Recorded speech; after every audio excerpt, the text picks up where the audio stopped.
Tabitha Penwright let herself back into the office, shaking her hair absently from the bun so it hung limply in her long bob. It was nearly 4 o'clock in the morning, and the memo that had arrived in her hand as she was about to pass through the security gate had made her otherwise lighter heart sink. She hadn't noticed Fionn Green, the minute, stocky security wizard who was trying to gain her attention as Tabitha strolled past him, and he had resorted to pulling firmly on the end of her cloak in order to give her another thing to add to her ever-increasing to-do list. "Evening, Fionn," she had nodded wearily at him as the 3-foot wizard grinned up at her, holding aloft the parchment. "How are you?"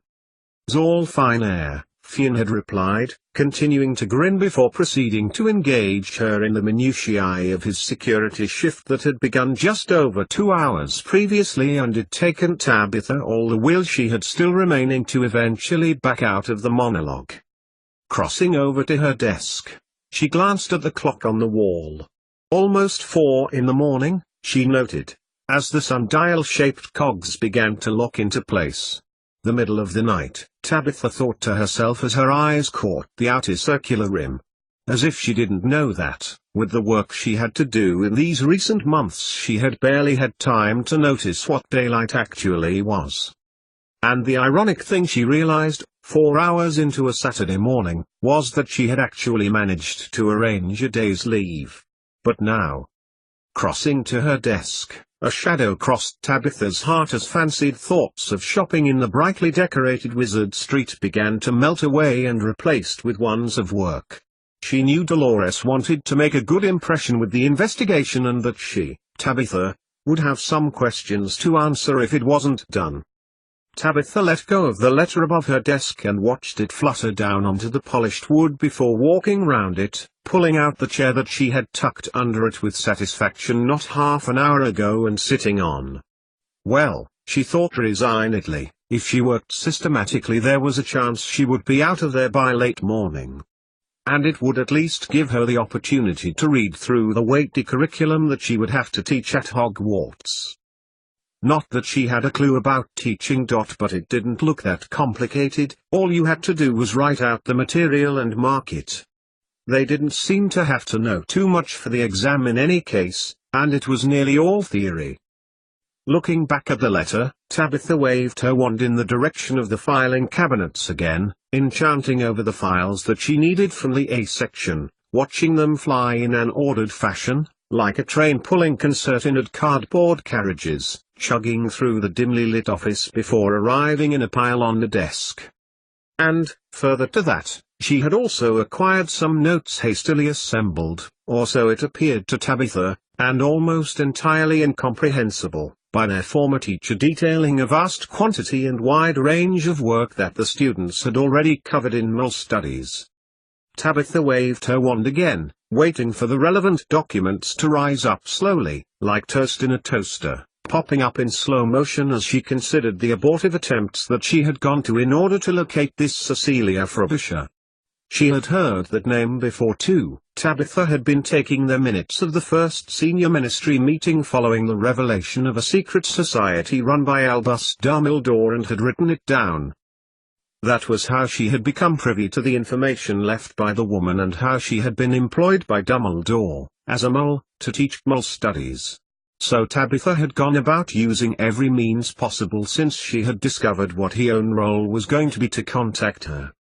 But after 3 weeks of effort, even using ministry official enchantments, it hadn't worked, and, as she watched the blue-ribboned parchments disappear via the post imp and onwards, Tabitha presumed, to the owlery, she had become increasingly disconcerted by their return, a day or so later, unopened.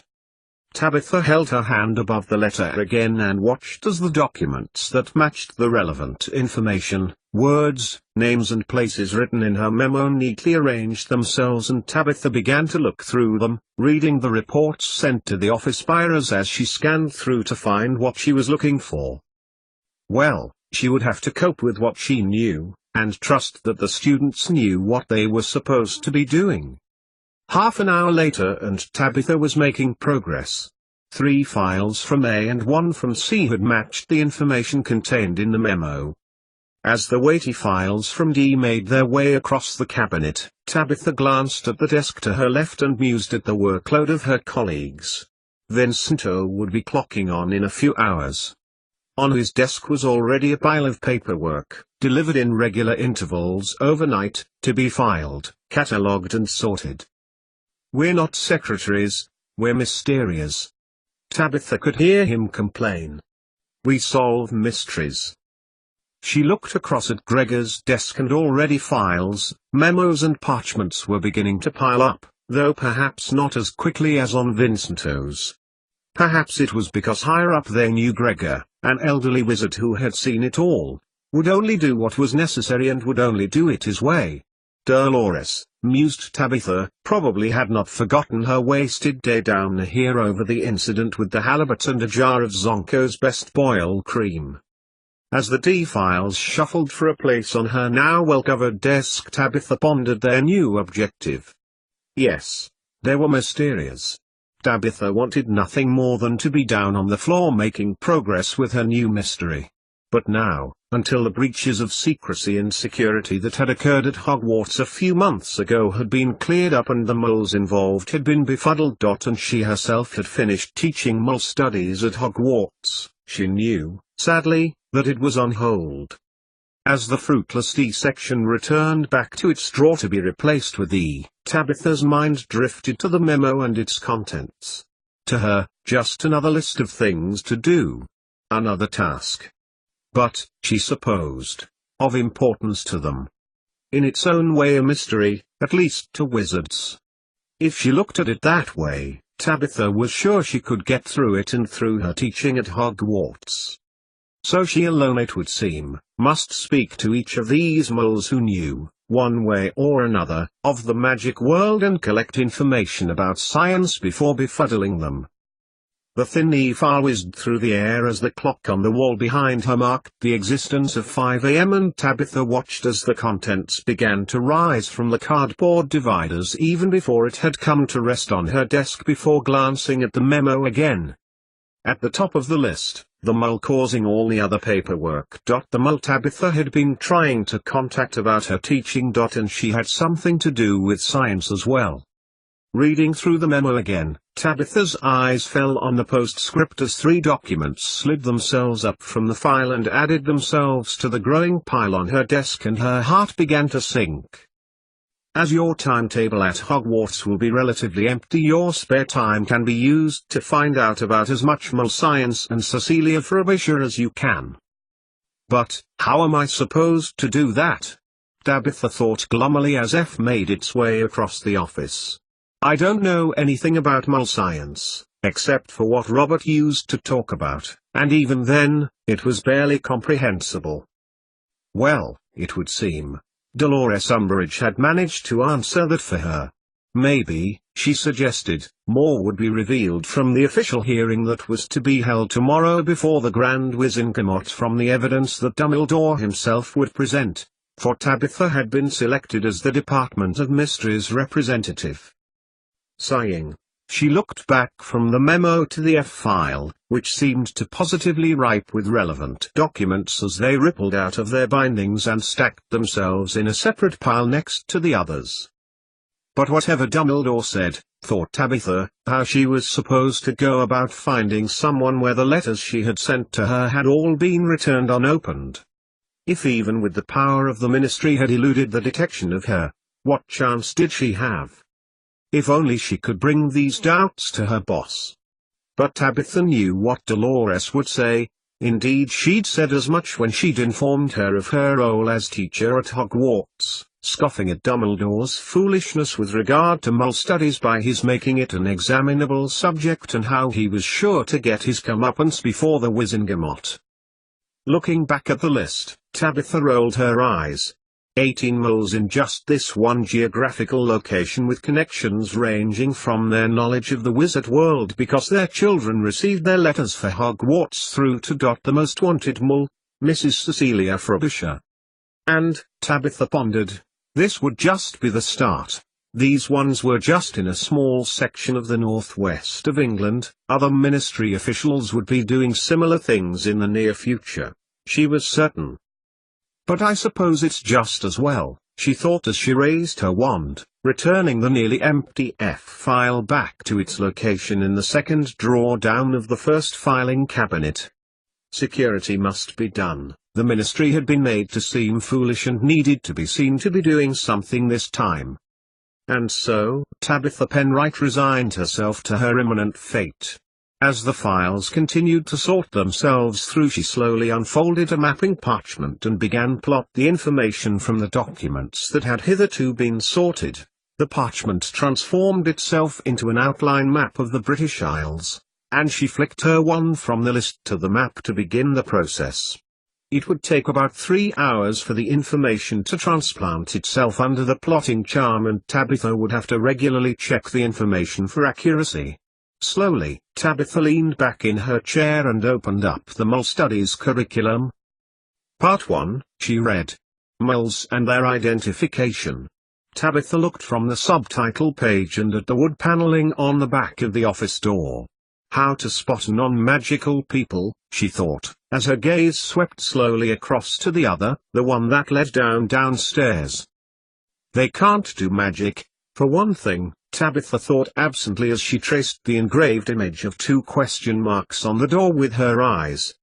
Once the mapping began, then she would only need to check that it had worked. No harm in checking on her proper work.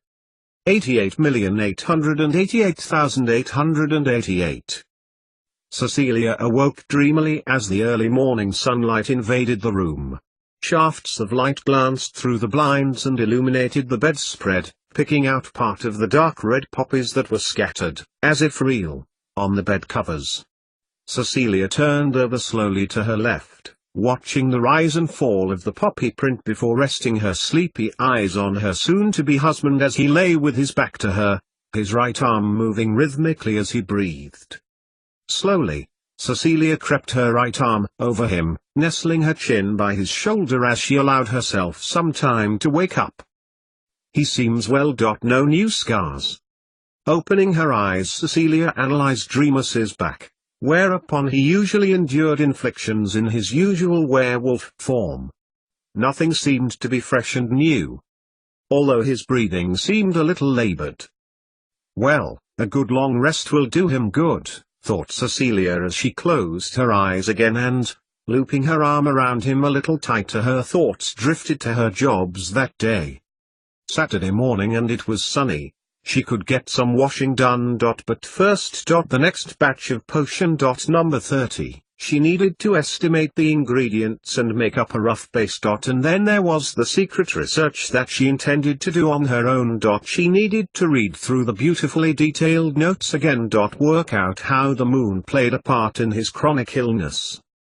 Cecilia opened her eyes as Remus shifted under her arm and she lifted her own from round his middle as he rolled onto his back. Cecilia inched further back over her own side of the bed as he turned over and she propped herself up on her elbow as she watched him breathe irregularly, his moustache moving with each inhalation and exhalation, and Cecilia watched as the light caught his pale hair, a little matted and unkempt. Pulling up the bedspread and turning back the cotton sheet, Cecilia looked at his chest, littered with patches of pale downy hair, and smiled as she realized he was covered in far fewer bruises than usual. He had come through relatively well, she thought, pulling the covers back over Remus, and she sent up a silent thank you for Sirius having been there with him and also to Snape for making the potion for him. Closing her eyes, Cecilia thought of the day ahead of her again. There were a few jobs she could do while he was sleeping. Usually he was up in the late afternoon, so he might sleep until lunchtime, as the night had seemed far kinder to him. A good rest, that's what he needed. And what he did like too was a good breakfast and a mug of tea when he woke. It was the least she could do for him when she couldn't be there with him, and from the moment, almost 3 months ago, when she left breakfast and tea on his chest of drawers after his first night out, she had made it into his usual routine. Opening her eyes and with a renewed purpose about the day, Cecilia slid from under the duvet to the sash window, opening it a few inches and allowing the early morning breeze in. She always knew when he was reheating it when he actually did wake, because the smell of bacon wafted down the stairs. And maybe it wouldn't take very long until it was the last time he needed it. Our own secret. As the breeze played with the net curtains, Cecilia looked across at her sleeping lover, as he turned in his sleep again onto his side. If she could just get it right. She couldn't tell him. But she would probably need help. Downstairs the cuckoo clock cuckooed 6 as Cecilia pulled on Remus's thin tartan dressing gown before opening the door, and, as she made her way downstairs, she began to estimate what she could get done before he awoke, for while she wanted to work, she liked to spend as many hours as she could with Remus during the daylight hours at his time of the month. It wasn't until Cecilia reached the bottom of the staircase, yawning as her bare feet registered the thin carpet beneath and ruffling her hair sleepily, that she realized that she was being watched. "Morning, beautiful," grinned Sirius, swinging himself into a sitting position on the large brown and green cord sofa and smiled widely at her. It was clear to Cecilia that he must have been watching her descend.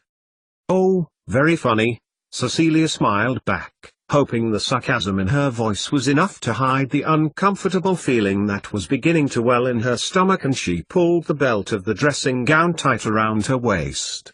"You nearly gave me a heart attack."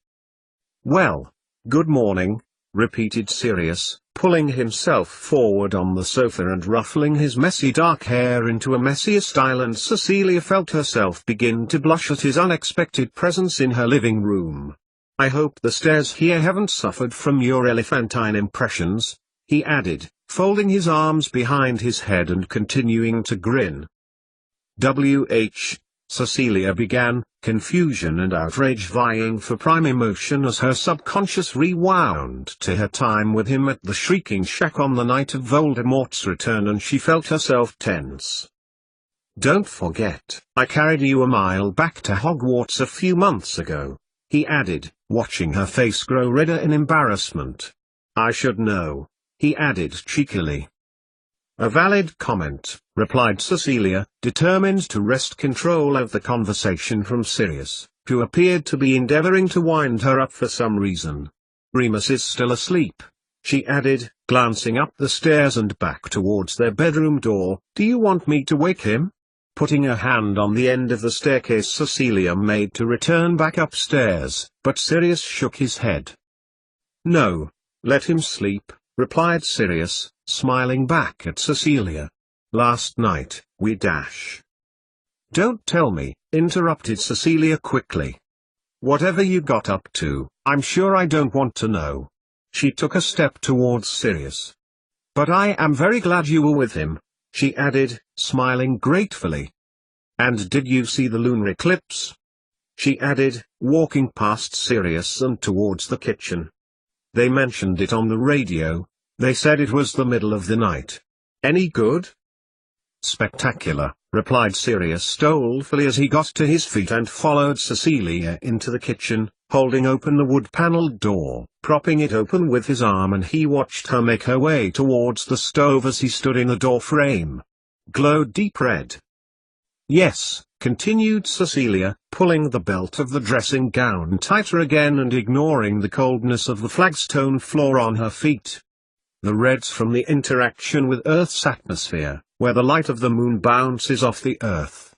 From the ionosphere." Cecilia broke off when she noticed Sirius's expression. "Nothing changes, Cecilia," he laughed, shaking his head. "You haven't changed." "I have, Sirius," she replied, filling up the copper kettle with water from the single water tap that stood tall above the sink by the window. "I'm to be a respectable married woman again. No more cloak and dagger stuff for me. Remus needs me." And, she broke off as Sirius smiled again, and this time she smiled too. "Let me help you with breakfast," replied Sirius, stepping into the kitchen and letting the door swing closed behind him as he withdrew his wand. "Okay," she replied, her shoulders sagging in concession as he paced across the floor towards her. "But we're making it the Mole way, okay?" Stepping towards the larder, Cecilia made to retrieve the ingredients she needed. "What are you making?" Sirius held the door open for her as she ferried the eggs, bacon and sausages from a small cool box. a tin of Heinz beans and a loaf of bread back to the work surface. Thanks. Cecilia nodded as he rescued the tin of beans from her loosening grip. Cooked breakfast. He really does like it when he wakes up at this time of the month. Sirius nodded again. Nothing much had changed with Remus then. He was always ravenous after an episode and, according to his friend, she had found this out by complete accident. This came for you, he added, pulling out a letter from his cloak. He frowned as Cecilia pursed her lips before opening the kitchen's sash window and pointing into the blustery breeze that was bouncing around outside. Drop it out there, she said, backing away slightly as if it were about to bite. A ministry letter, she added, and comprehension flooded Sirius's face as he strode towards the window and let it flutter off. And another one, he added to Cecilia's retreating back as he glanced at a snowy owl that had perched itself on the window ledge.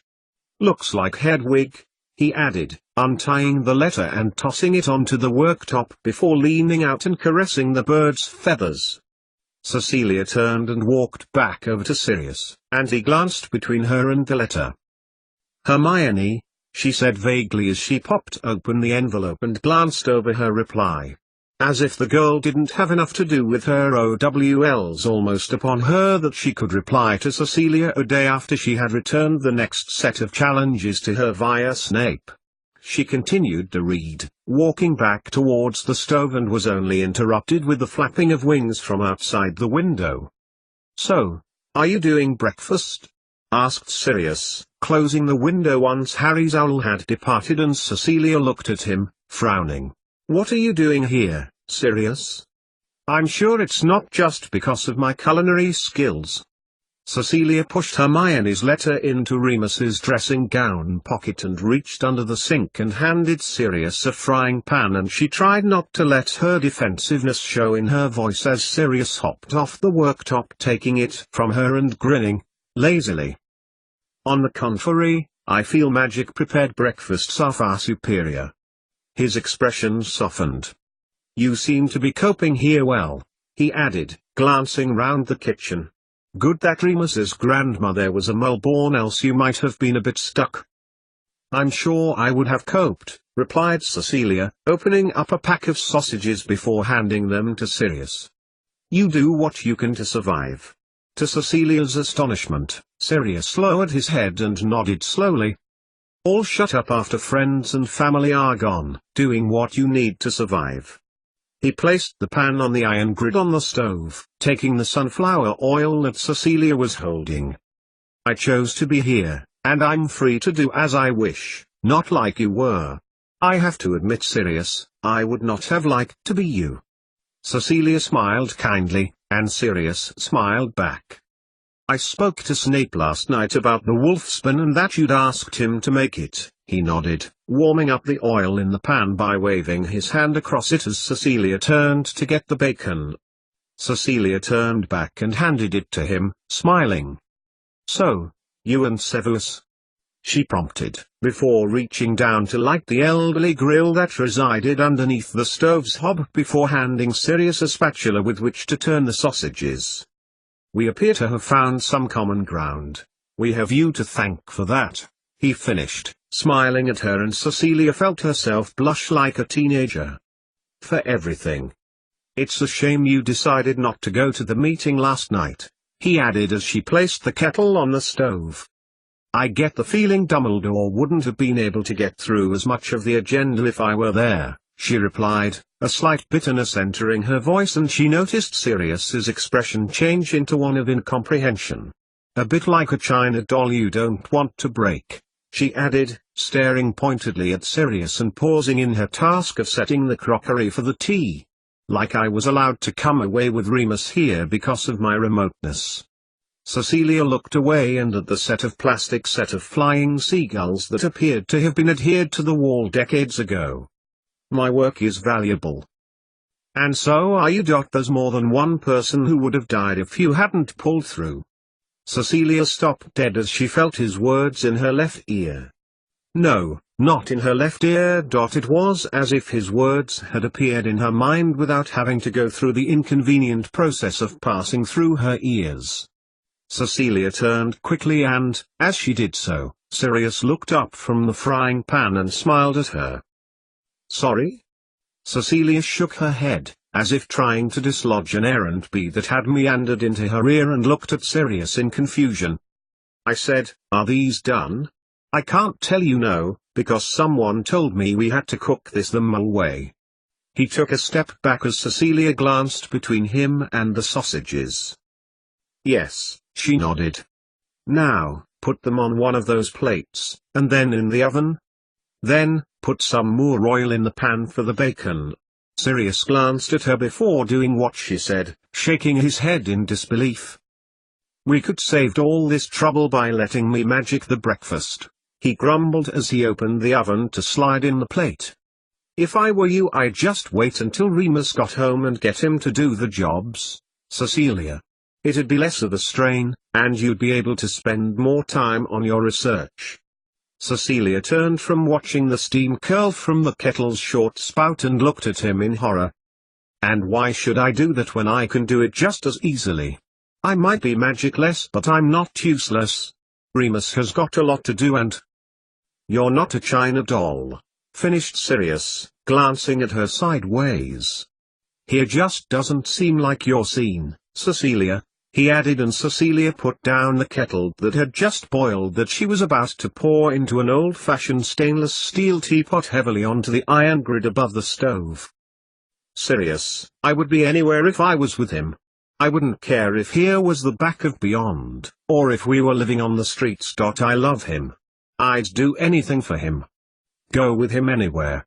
Cecilia fell silent almost immediately when she realized she had spoken the words very loudly, but folded her arms defensively, wondering vaguely how she was going to do what she needed for him, what he needed above all else. "I know," Sirius replied softly, touching her gently on her left arm.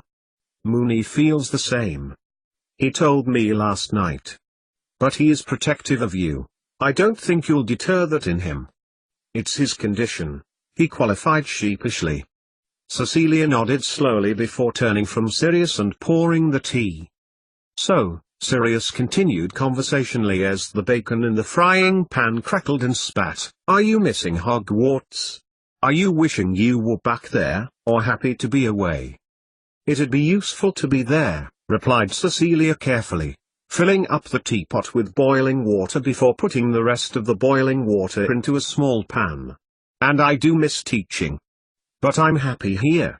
I'm with Remus here, Sirius. That's where I belong." The conversation drifted off, and between them there was silence for quite a long time.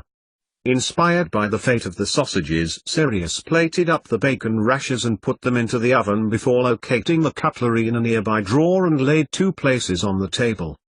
To her pan of now boiling water, Cecilia added vinegar before poaching 6 eggs, watching the pan idly until they were almost cooked. It was at that precise moment she realized she hadn't cooked the baked beans. "You are right. Of course," Sirius said, recrossing the kitchen floor and taking the pan of beans from her before waving his hand over the beans and ignoring her look of indignation as steam began to rise from within. "I didn't really stop here for the breakfast. Lovely that it undoubtedly will be." From the oven he removed the bacon and sausages before plating up the 3 breakfasts using magic again and ignoring Cecilia's silent protest, which melted into a feeling of defeat as he flew 2 of the plates over to the kitchen table before doing the same with 2 cups of tea. When they were seated and eating their breakfasts, made half Mole and half Wizard ways, Sirius continued to clarify what he had said. "I need your opinion about something," he continued as he took a sip of tea, and Cecilia noticed that his expression and voice contained no trace of humor or joking. Indeed, she doubted whether she had seen Sirius look so serious before. "Okay," Cecilia continued, filling in the empty space. "I'll give you my true scientific opinion. Will you?" Sirius dropped his fork that he was about to tackle one of the poached eggs with, and it came down with a clatter onto the wooden table in surprise before wearing a mildly embarrassed look. I mean, excellent, that's what I was looking for. Sirius, you can talk to me about anything, Cecilia reassured him, passing him back his fork. And I'll try to discuss science with you, if you like. And Sirius began to tell Cecilia, slowly and awkwardly, about his brother, about what he thought had happened to him when he died and the reason why Voldemort was not completely defeated on the night he chose to return. A narrative which, if Cecilia were to be any judge, had been preying on his mind for a good time. I am convinced this is the reason Voldemort survived, which he shouldn't have done, according to Snape, with the potion for Harry, even if it wasn't exact. Have you discussed this with Severus? Cecilia asked, and Sirius shook his head. We're far better than we were, but not that close. I've told no one. Not even Remus. It sounds mad. Ridiculous. Even when think about it myself.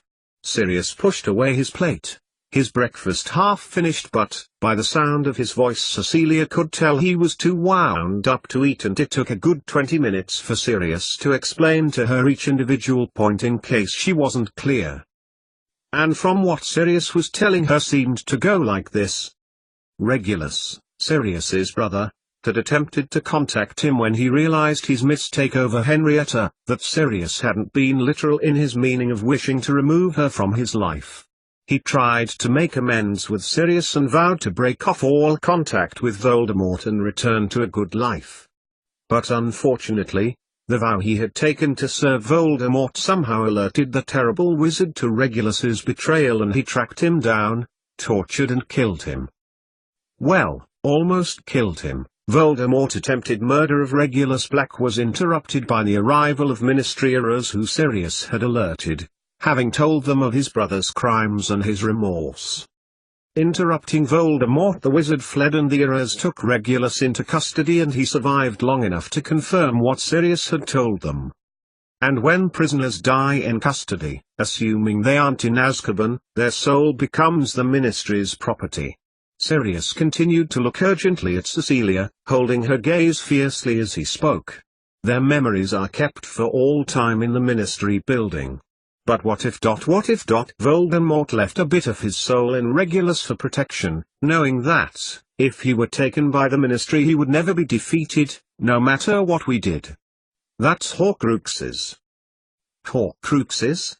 Asked Cecilia, confused, folding her arms in front of her. Dark magic.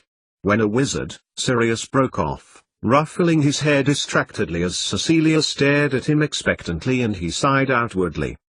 When a wizard breaks up his soul and transfers it to another, he exhaled unwillingly, leaning forward. The object he puts it into is a Horcrux. But it's the worst dark magic of all. Despite being highly dangerous, it's complicated magic, very complicated. The last wizard to do it lived almost 1,000 years ago. The last wizard to do it. Sirius broke off, turning from Cecilia, and shook his head. You think that Regulus is a Horcrux? That Voldemort put a bit of his soul into your brother? Cecilia could tell when Sirius returned his gaze to her that this was exactly what he thought. Is it possible? Could this be right? He looked desperately at Cecilia as if his elation or desolation depended on her opinion. She put her hand on his, which was still holding the fork, and she was sure she felt him trembling. If that's how the magic works, she said softly, I would have to consider what it means in terms of science. Cecilia looked down as Sirius pulled his hand from under hers and made to get up. However, if it happens, there will be a scientific explanation, Cecilia continued. But why do you need to know? Sirius stopped and looked back at her. Why don't you believe me? You don't think it's nonsense? Cecilia found herself shaking her head slowly. If she was prepared to accept that magic existed, a greater leap of cognition indeed, then believing the soul could be divided up was barely a flicker on the understand-o-meter. Sirius sat back down and stared at her intently again. Is it possible? Sirius's voice sounded much quieter now. Its tone married help with beseeching and his amplitude was almost nothing. For you to find out. You're the great Cecilia Frobisher. Who found the universal link. If anyone can help me find out about this, it's you. Cecilia swallowed. What was it he was asking her to do? Decide whether this theory was explainable by science? Yes. Say if it's possible. The words appeared in Cecilia's mind again. But she had been looking at Sirius, and he hadn't said anything. I'll do what I can, Sirius. It sounds logical to me, from what you tell me. I can. She broke off as Sirius took her right hand, holding it firmly between both of his own. Only, I don't want you to tell Remus that I asked you, he continued, earnestly. Cecilia nodded as a thought drifted into her mind. Nor you. The words formed in her mouth and she spoke them without meaning to. But once she had, registering Sirius's confusion, Cecilia knew it was the right thing to have done, and she got to her feet. Nor you, she repeated, bolder now as her other plan began to take shape in her mind, with a firm, though flexible structure where hitherto there had just been grey mist. I cannot raise his hopes only to fail. It would be too cruel. Cecilia got to her feet, collecting up the unfinished breakfasts together, and she felt their weight be removed from her hands. Sirius waved his hands before her, making the plates fly across the kitchen again, as they had done when the food was freshly cooked, before depositing them into the sink. Now, he said, looking at Cecilia firmly, tell me again. What is it that you don't want Moony to know? And so Cecilia outlined her theory with respect to her cure for Remus's lycanthropy, and Sirius listened, wearing much the same expression of incredulous anticipation, pausing only nod in certain places as she paused, waiting for his input. I'll do what I can, but to be honest, you know everything, said Sirius, circumventing the inconvenient information that had caused Remus to suffer so horrifically the evening before, and he took her hand again, shaking it again. Thank you, he reiterated, getting to his feet. Cecilia smiled warmly as he took her hand again, shaking it again. She had told Sirius all of her plan, with the exception of the existence of the loose pages inside her own book. She needed information from Sirius, nothing more. She needed to find the cure herself, without complications, and she had a feeling that Sirius would want to get more actively involved if she shared everything. Besides, someone had left her the information, knowing what she could use it for. Well, you seem much happier than you did earlier, commented Cecilia, picking up her now cold cup of tea as Sirius let go of her hand and she made her way towards the sink. At least that's one of my visitors over the last 2 days. Oh. Snape, replied Sirius, following with his own cup and placing it in the sink with hers and the breakfast plates. The Wolfsman, he added, smiling a little. Cecilia nodded. Yes, she agreed, folding her arms and leaning against the work surface. He told me he thinks I'm not happy here and I'd be better off at Hogwarts. At Sirius's raised eyebrows, Cecilia laughed lightly. Of course, it would make sense to work on the potion together. And you? At Sirius's question, Cecilia turned and looked out of the window, turning on the tap and letting the cold water run onto the plates, crockery and cutlery. Well, replied Cecilia, glancing at Sirius quickly before looking back at the washing up. As I said, my place is here, for now. She broke off as Sirius waved his hand over the surface of the water and shot him a look as the water became warmer to her touch. You're helping with the washing up, are you? She added sharply. You know he's not happy about you and Snape, Sirius added, handing her the wooden washing up brush that lay to the right of the draining board before taking the washing up liquid and squirting a blob into the warm water. Very territorial, comes with the condition. I love Remus, Sirius. I wouldn't do anything to hurt him. Her volume began to grow as her emotion began to get the better of her. If he wants me to stop talking to Severus, or stop doing anything for that matter, then I will. I would do anything for him, Sirius, and that's not just me saying it. I mean it. I would die for him. Cecilia realized she was holding her hands in the air and soapy warm water was dripping down her arms, trickling into her armpits and making its way down her body, and she frowned, annoyed, as Sirius began to laugh. "There's no need to be that extreme," he chuckled, taking the washing up brush from her hand and standing before the sink, and Cecilia felt her ire begin to fade as quickly as it rose as she watched him wash up the breakfast things without magic. "I'm glad you were there for him last night, Sirius," she said, as he stacked the blue and white cups and saucers neatly on the draining board before continuing on to the cutlery. "I expect the order meeting did him good." "Did us all good," replied Sirius, conversationally. "We haven't seen each other since the Great Battle. I nipped back just before you got up and there was still some wizards there, catching up. Must have been there all night. You all right?" "What?" asked Cecilia, stifling another yawn. "Oh. Nothing. Just me being tired. I don't sleep well when he's out." Sirius glanced at her quickly. A thought along the lines of her looking okay to him when he'd seen her that morning popped into his head, but he said nothing, polishing the last of the cutlery furiously with the tea towel that hung next to the sink.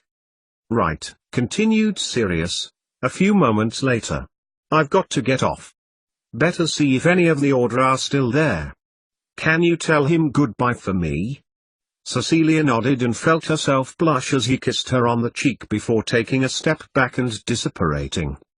With another yawn, Cecilia looked around at her tidy kitchen, clean as if she had created Remus's now cold breakfast herself by magic, before picking up the plate of food and cup and saucer and making her way through the kitchen and upstairs, trying not to spill anything as the cuckoo clock informed her cerebellum that it was now 8 o'clock. Placing Remus's breakfast on his bedside table, and shutting down the sash window halfway, Cecilia made up for her lack of rest by slipping between the cool covers and drifting back off to sleep. 88,888,888. In the upstairs bedroom of a small terraced house not 10 miles up the coast from the new Calder Hall power station, a young witch turned over under the black and white duvet, rubbing her eyes before glancing sleepily at her wonderful boyfriend. Yawning, Tunks wondered what it was that Nick actually had planned for her that day, which had meant that she needed to stop over the night before. Not that she had to make excuses to herself to stay overnight with Nick Smith in his house at St. Bees. These days more often than not Tunks found herself fleeing to work from his house rather than from home, though the official line to her mother was that she was staying with Sirius at Grimmauld Place. Stretching lazily, Tunks marveled at the exciting new pursuit with Nick, which they were going to undertake that very morning. It was cool. When Nick went to work she'd metamorphose into an employee and he would take her into work, explaining as best as he could about genetics and science. To be honest, Tunks hadn't much of a clue how it worked, but nevertheless it was fun to go there, watching how moles did things, their habits and peculiarities, and it made her feel happy that they were both into each other. Jumping out of bed, Tunks drew back the curtains, letting the Saturday morning sunlight stream into the small bedroom, the sun glinting off the Irish Sea, and she subconsciously changed the hue of her hair to match it. As the sunlight trickled in, Nick Smith turned in his sleep, before opening his eyes and holding one arm across his face. "Close the curtains, Tracy, and come back to bed," he insisted sleepily, squinting at his girlfriend into the mid-morning sun. "It's far too early. Only 8 o'clock." "Okay," she said enthusiastically, throwing the curtains closed, and she hurried across the carpet and bounced on the bed like an excited Labrador puppy, smiling at her nickname. Despite knowing nearly everything about her, Nick still called Tunks Tracy because of their first meeting back in October, where Tunks had been Cecilia's guard when she had turned up at his work and she told him that was her name. "What are we doing today? Where are we going? What are we seeing? Do you still want to flew in?" At the juncture of each of her questions Tunks bounced on the bed excitedly. Nick turned, and smiled slowly. "Something special," he said slowly, pulling her closer to him. "Really special. You know those pictures I gave you?" Tunks nodded, her hair changing color seemingly at random. "Something to do with them," he confirmed unhelpfully, and caught Tunks's hand as she made for a playful thump, returning it with a tickle. "I can't believe Cecilia kept all this from me. I would have been able to sort this lot out in a second for her," Nick continued as Tunks's giggles subsided. A few moments later, "She seems very happy with Remus."